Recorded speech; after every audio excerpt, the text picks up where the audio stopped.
I've always dreamed of going to Mount Everest. It's something that's completely out of the ordinary, something that was completely out of reach. Being here is unreal. When I found out about this contest, I couldn't pass up the opportunity to apply. Flying from the US to Kathmandu was quite an experience in itself. As we were leaving the airport, I just remember seeing a lot of armed guards, and it just kind of reminded me of that first video that Far Cry did. I just thought this place is insane. Like, we're driving down the road, there's people driving on your side of the road right at you. Everybody's just honking their horns. We drove past one shop and there's a guy out there gutting, like, I think he had actual guts in his hand and he was chopping them up. It's pretty gnarly. So before crashing from my jet lag, we went and walked through the town. It was really chaotic. There was a lot of people. It was shoulder to shoulder, very narrow streets. It's just a lot was going on.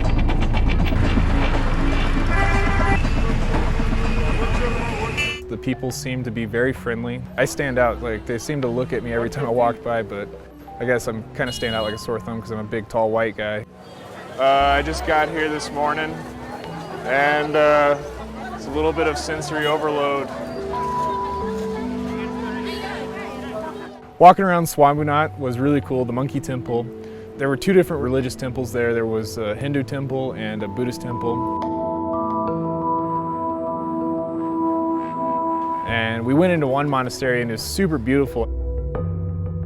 It was awesome. The monkeys were feisty and they wanted nothing to do with you unless you had something edible. We also went to Pashupatinath, and while we were there, like immediately walking in, there's a river, and along that river there is like a few piles of wood and they're all burning. And as we're walking, I come to find out that those are some cremation ceremonies. You get this morbid feeling, but then also it's kind of like not morbid at the same time. It seems normal as you're walking by, like you're breathing in human ash.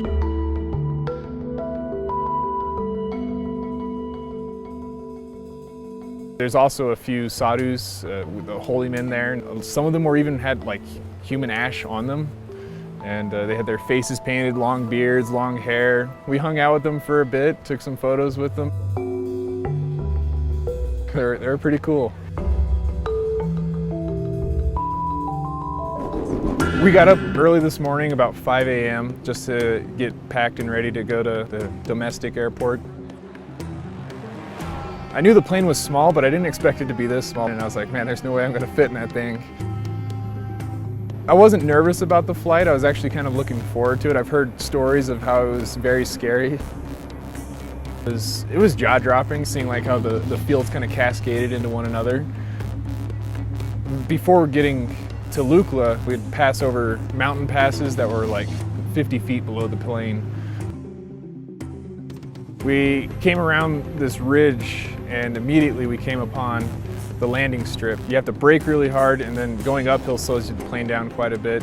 And then by the time you're at the end of the runway, you have to immediately bank right and I guess pull into your parking spot. It's pretty gnarly.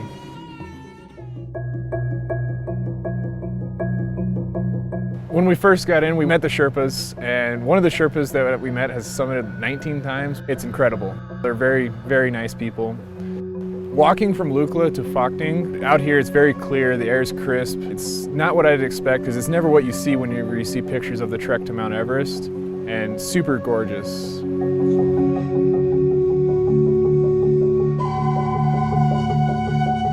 Along the way, there was quite a few prayer stones and prayer wheels, and a lot of them were painted black and the lettering was painted white, so it looked really, really neat. Waking up in Phokting was really cool. It was also nice to be able to look around and see some of the mountains that we were around. Phokting to Namche was really awesome. The mountains reminded me a lot of southern China, the really steep cliffs with the real green trees on them. The bridges were really cool. They were covered in prayer flags. When you'd get like halfway across the bridge, you'd look down and see the Milky River. You see a lot of porters, and they're carrying loads bigger than myself. So it's pretty impressive to see these guys.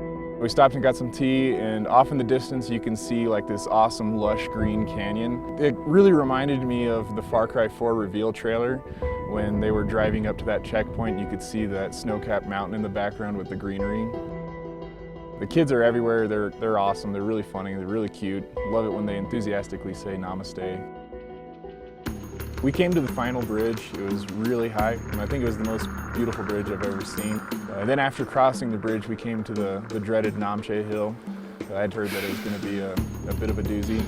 As we were hiking it, I wholeheartedly agree with them on that. It was just like this never-ending staircase. After making it to the top, we rounded this one corner, and you could see this crescent-shaped town. It's great to be here at Namche, which is at 11,000 feet. I can't wait to see what it'll look like as we get higher.